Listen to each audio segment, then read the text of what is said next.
This week's chapter of My Hero Academia is very lighthearted, and it's honestly a complete 180 from what we've been getting the past couple weeks, with everybody basically having fun, and they're at a bathhouse and they're cleaning up Deku. Everybody's in good spirits, and we're finally getting to see everybody just slow down a bit and be able to relax and have fun the way that they should have been doing in the first place.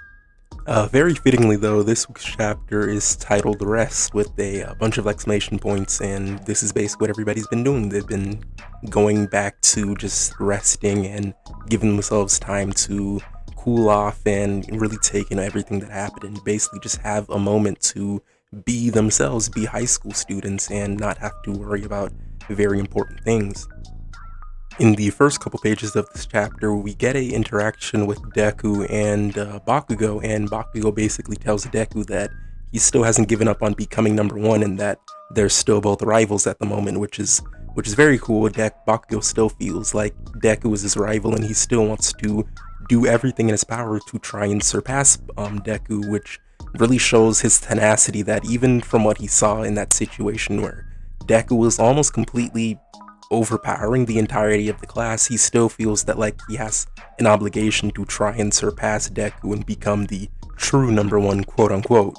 Right after he says this, we also get a very cool moment where he's almost about to say Deku and he stops himself and instead says Izuku, which also shows just how much he's grown to respect Deku. He respects him so much that he's not going to be calling him by the nickname that he gave him so long ago. He's actually going to call him by his real name now and, show that he respects him and he isn't going to act the way that he used to back in the past.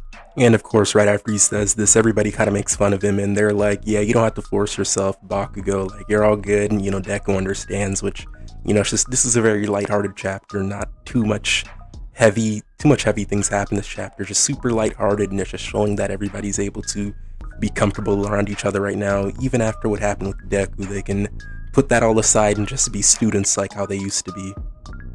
After we see a page with the title chapter and a zoom out of the UA campus, we cut to Deku and he's basically asking where Raka is, and they're all saying that she fell asleep. It makes sense after giving that big speech that she just want to go lie down and get some rest also, so that's good to know that she's able to sleep and not overwork herself.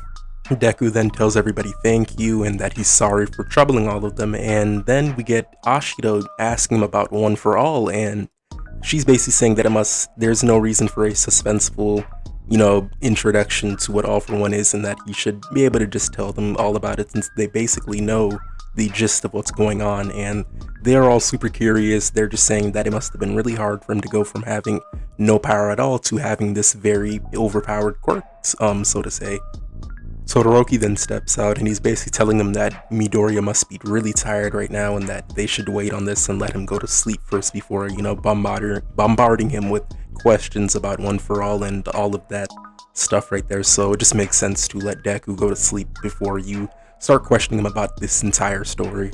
Deku then tells everybody that no, he's fine, he actually can't sleep because of the fact that there's something that's weighing down really heavy on his soul right now that he did to All Might, and he says, I'm not going to be able to sleep until I'm able to apologize for what I did. And in the background, all the way outside, being very creepy, is All Might, and he's basically out the window listening in on their entire conversation, which is very creepy on All Might's part. But this is just a really funny, lighthearted chapter at this portion, so it's just really funny seeing that All Might was just standing out there, I guess just eavesdropping on everybody, trying to find the right moment to also say sorry to Deku.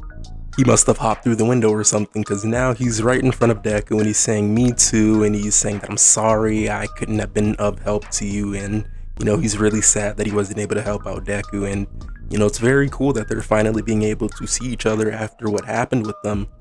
Deku then tells All Might that he's already done so much for him that there isn't really possibly anything he could be apologizing for.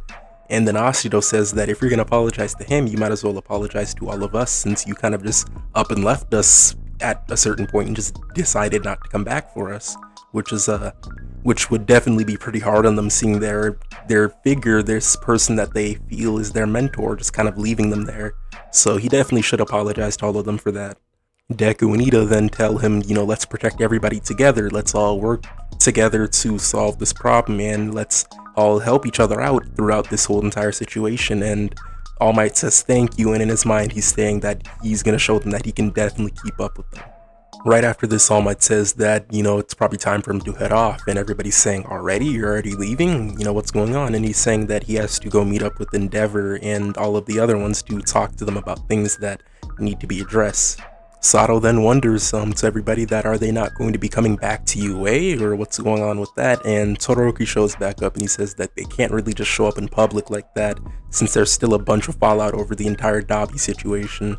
And Todoroki states that there has to be, he guesses that there's still some evacuees that respect him all the same, which is very cool, that there's still some people out there that still realize that he's trying his best and they're okay with him. We cut back to Deku, and for the first time in probably a very, very long time, he's actually able to get some sleep. He's in the chair right now and he's basically asleep since he's finally done what he said he would need to before he went to sleep, which was apologize to All Might. So now he's asleep, he's been able to rest, something that he's been trying to do for a while and everybody's been fighting for him to be able to do for a long time now. So it's very, very cool seeing him be able to just sit down and rest. Todoroki starts talking to everybody else and he starts basically saying that he's Dabi's brother and he's Endeavor's son, so he bets that deep down Deku's still to an extent worrying about him, and that's why he was kind of trying to stay awake so much. But he's basically saying that he's different now and that he's going to prove to everybody that he can be of help and that they don't have to really worry about him so much at this point. They can, depend on him to also help them out, and they don't have to just always be worrying about if he's okay. Hiroshima then gets emotional and says that Todoroki's a man amongst men, and it's just a really funny moment seeing him get very teary-eyed over Todoroki saying that he can everybody can depend on him. And then we get Jiro getting some moments in this chapter, and she says that even though there's still some evacuees that respect him all the same, she's basically restating what he said. She then pulls Kaminari and Momo together, and Todoroki's like, Jiro, he's kind of confused as to what's going on right now. He's like, what's going on, Jiro? Like, what do you mean? And she says that people regard us with apprehension now, and that in order to ease their worries, they need to put smiles on their faces. And we all kind of know where this is going. She's going to be planning an event or something to try and ease everybody and uplift their spirits right now. She then mentions that just like during the cultural festival that we should, she says, let's give everything we have and do our best to try and figure out a way that they could maybe do something to kind of get everybody's trust back and put everybody at ease. And I like that she's always the one that kind of is the light of these situations where she's like, all right, let's do something to try and have everybody, just, loosen up a bit, have some fun, be able to look at the heroes without any disdain and be able to just relax around them. So this is going to be very important going forward in having the general public kind of understand the heroes a bit more and decide to be on their sides more. And they basically all say that that's what they've been doing, and Todoroki says right, and he says we won't just take it back, we'll keep moving forward and become better versions of ourselves. And then we see a pan out of a bunch of the classmates and it says go beyond, and we all know it's go beyond plus ultra, but it's just cool seeing everybody really showing that they're not playing around. They're going to get the situation under control and they're going to do everything in their power to try and have the general public accept them, and they're going to save everybody to the best of their abilities. The last couple pages of this chapter have us cutting back to Hawks and Endeavor, and they're basically saying that they have Garaki in custody, which was the doctor for All For One and for Shigaraki, and he's saying that they managed to use the polygraph to basically shake information out of him about the growth of Shigaraki and about the Nomus, and they figure out that at this point there's about 2 months before I guess Shigaraki and All For One are going to be rested enough to basically make a move. They also learn that All For One wants to complete his body as quickly as he possibly can in order to take One For All at the end of it, so he wants his body to be in a very, very good state before he even goes after One For All and Deku. He then says it's been about 2 months since the raid on Tartarus, and that gives them about a month of leeway for them to make the first move against All For One and Shigaraki. And he says, or so I had thought. And we cut to him saying that All Might's fanatic Stain had given him the guards records of Tartarus. So we're seeing this is what Stain had given All Might last chapter when he threw down the paper and told him that, figure out a way to come and kill me basically. But we're getting the revelation that this was the guards records of Tartarus. He then states that the letter itself was honestly never intended to be given to anybody but All Might, and now they're wondering that they never really would have seen that it would have been the hero killer of all people that is actually helping them kind of push forward and learn about different ways that they can stop Todoroki and Shigaraki and All for One. So that's very cool that the hero killer Stain, at this point they don't really know that he's Stain is kind of like an anti-hero in a sense. He's not very good, but he does good things, but he's still a villain, so they don't really know too much about him. So they're kind of wondering, like, why is this hero killer trying to help us out right now? They don't really understand it. And the chapter ends.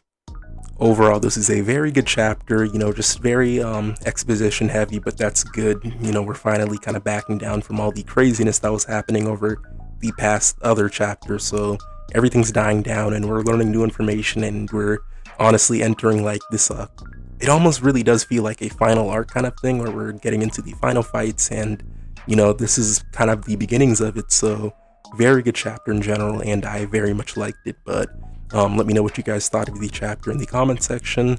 Like and subscribe, and I'm out.